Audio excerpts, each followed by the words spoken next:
Hi all, അസ്സലാമു അലൈക്കും. Welcome back to Silna's kitchen. ഇന്നത്തെ റെസിപ്പി ഒരു കപ്പ് പാലും പഴവും വെച്ചിട്ട് നല്ല ടേസ്റ്റി ആയിട്ടുള്ള ഒരു വെറൈറ്റി ആയിട്ടുള്ള ഈവനിങ് സ്നാക്സിൻ്റെ റെസിപ്പിയാണ്. കുട്ടികൾക്കും വലിയവർക്കൊക്കെ ഒരുപോലെ ഇഷ്ടപ്പെടുന്ന നല്ല ടേസ്റ്റി ആയിട്ടുള്ള ഒരു പലഹാരമാണ്.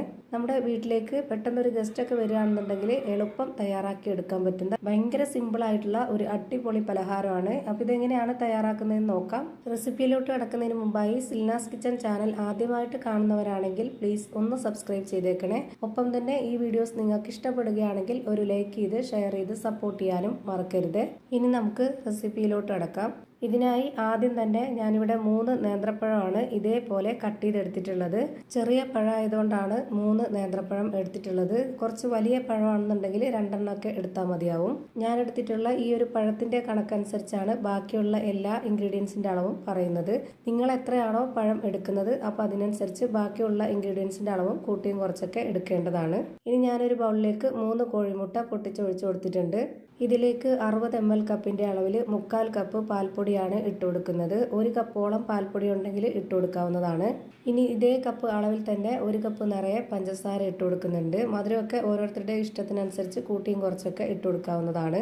ഇനി ഈ ഒരു മധുരത്തിനൊന്ന് ബാലൻസ് ചെയ്യാനായിട്ട് ഒരു നുള്ള് ഉപ്പും കൂടെ ഇട്ട് കൊടുക്കാം. ഇനി ഈ ഒരു പലഹാരത്തിന് നല്ലൊരു മണത്തിന് വേണ്ടിയിട്ട് ഒരു 2 ഏലക്കയും കൂടെ ഇട്ട് കൊടുക്കാം. ഇനി ഇത് മിക്സിയുടെ ജാറിൽ അടിച്ചെടുക്കാൻ നോക്കരുത്. ഇതുപോലൊരു വിസ്ക് വെച്ചിട്ട് നന്നായിട്ടൊന്ന് ബീറ്റ് ചെയ്തിട്ടെടുക്കാം. മിക്സിയുടെ ജാറിൽ നന്നായിട്ട് അടിച്ചെടുക്കുകയാണെന്നുണ്ടെങ്കിൽ നമുക്ക് കറക്റ്റ് പരുവത്തിന് കിട്ടത്തില്ല. അതുകൊണ്ടാണ് ഇതുപോലെ വിസ്ക് വെച്ചിട്ട് ബീറ്റ് ചെയ്തെടുക്കാൻ പറഞ്ഞത്. ഇതേപോലെ നന്നായിട്ട് അടിച്ചെടുത്തിട്ടുണ്ട്.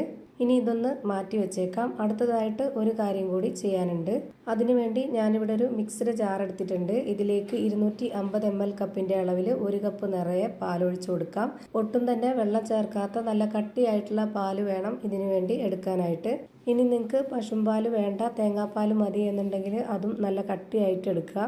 എന്നാലും നല്ല ടേസ്റ്റാണ്. നിങ്ങൾക്ക് അങ്ങനെ തേങ്ങാപ്പാലിൽ ചെയ്തിട്ടെടുക്കണമെന്നുണ്ടെങ്കിൽ അങ്ങനെ ചെയ്യാം. ഇതിലേക്ക് ഞാനിപ്പോൾ കട്ട് ചെയ്ത് വെച്ചിട്ടുള്ള ആ ഒരു പഴം മുഴുവനായിട്ടും ഇട്ട് കൊടുത്തിട്ടുണ്ട്. ഇനി ഇത് നന്നായിട്ടൊന്ന് അരച്ചെടുക്കാം.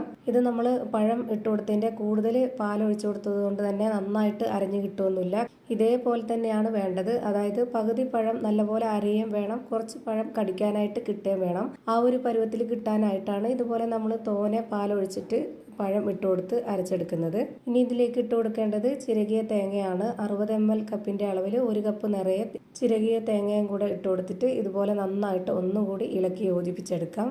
ഇനി ഇതൊന്ന് കുക്ക് ചെയ്തിട്ടെടുക്കാൻ വേണ്ടിയിട്ട് ഇവിടെ ഞാനൊരു പാൻ സ്റ്റൗവിലേക്ക് വെച്ചിട്ടുണ്ട്.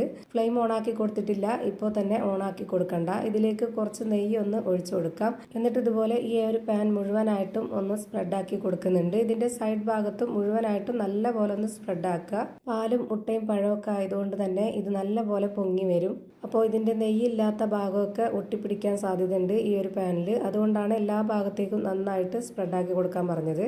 ഇനി ഞാനിതിലേക്ക് മുഴുവനായിട്ടും ഒഴിച്ചു കൊടുക്കുന്നുണ്ട്. ഇനി ഒരു 10 മിനിറ്റ് മതി നമുക്കിത് വേവിച്ചെടുക്കാനായിട്ട്. അതിനായിട്ട് ഞാനിവിടെ ഫ്ലെയിം ഓണാക്കി കൊടുത്തതിന് ശേഷം നന്നായി ലോ ഫ്ലെയിമിൽ ഇട്ട് കൊടുത്തതിന് ശേഷം ഇതുപോലൊരു പേപ്പർ വെച്ചിട്ട് അതിൻ്റെ ഹോളിലൊന്ന് തിരികെ വെച്ച് കൊടുക്കുന്നുണ്ട്. എയർ ടൈറ്റ് ചെയ്ത് വേവിച്ചെടുക്കുകയാണെന്നുണ്ടെങ്കിൽ നല്ലപോലെ പൊങ്ങി വന്ന് അകമൊക്കെ നല്ല രീതിയിൽ വെന്ത് കിട്ടും. ഇപ്പോൾ ഇതാ നല്ല പോലെ പൊങ്ങി വന്നിട്ടുണ്ട്. ഈ ഒരു പാനിൻ്റെ നിറയെ ഉണ്ട് ഇത്. ഈ പൊങ്ങി വന്നിട്ടുള്ളത് 1-2 സെക്കൻഡ് കഴിയുമ്പോൾ തന്നെ അത് താന്നു പോവുകയും ചെയ്യും. അത് കുഴപ്പമൊന്നുമില്ല. അത്രയും കട്ടിയില്ലാത്ത നല്ല പഞ്ഞു പോലൊരു സോഫ്റ്റ് ആയിട്ടുള്ള പലഹാരമാണ്. ഇനി ഇതിൻ്റെ അകം വെന്തോന്ന് അറിയാനായിട്ട് നിങ്ങളൊരു ടൂത്ത് പിക്ക് കൊണ്ടോ അല്ലെങ്കിൽ ഒരു സ്പൂണിൻ്റെ ബാക്ക് വശം കൊണ്ടോ നനച്ചതിന് ശേഷം ഒന്ന് കുത്തി കൊടുത്ത് നോക്കുക. അപ്പോൾ ഇതിൽ ഒട്ടിപ്പിടിക്കില്ല എന്നുണ്ടെങ്കിൽ അത് നന്നായിട്ട് വെന്ത് കിട്ടിയിട്ടുണ്ടെന്നാണ്. ഇപ്പോൾ ഞാനിത് ഒരു പാത്രത്തിലേക്ക് മാറ്റിയിട്ടുണ്ട്. ഇനി ഇത് നമുക്ക് ഇഷ്ടമുള്ള ഷേപ്പിൽ ആകൃതിയിലൊക്കെ കട്ട് ചെയ്തെടുത്ത് വെച്ചിട്ട് കഴിക്കാവുന്നതാണ്. അപ്പോൾ ഇത് ഭയങ്കര ടേസ്റ്റി ആയിട്ടുള്ള ഒരു വെറൈറ്റി ആയിട്ടുള്ള കിടിലൻ പലഹാരമാണ്. എന്തായാലും നിങ്ങൾക്ക് എല്ലാവർക്കും ഇഷ്ടമാവും. ഒരു തവണയെങ്കിലും നിങ്ങൾ ഇതേപോലെ ഒന്ന് ട്രൈ ചെയ്ത് നോക്കുക. ഇത്രയേ ഉള്ളൂ ഇന്നത്തെ വീഡിയോ. വീഡിയോ ഇഷ്ടമായാൽ ലൈക്ക് ചെയ്യാനും കമൻറ്റ് ചെയ്യാനും ഷെയർ ചെയ്യാനും മറക്കരുത്. അതുപോലെ തന്നെ ഞാനിടുന്ന പുതിയ പുതിയ വീഡിയോസ് നോട്ടിഫിക്കേഷനായിട്ട് കിട്ടുന്നതിന് വേണ്ടി സബ്സ്ക്രൈബ് ചെയ്ത് ബെല്ലൈക്കൺ അമർത്തി അതിൽ ഓൾ എന്ന ഓപ്ഷൻ എനേബിൾ ചെയ്ത് കൊടുക്കാനും മറക്കരുത്. പുതിയൊരു വീഡിയോയുമായി വീണ്ടും വരും. Thank you for watching.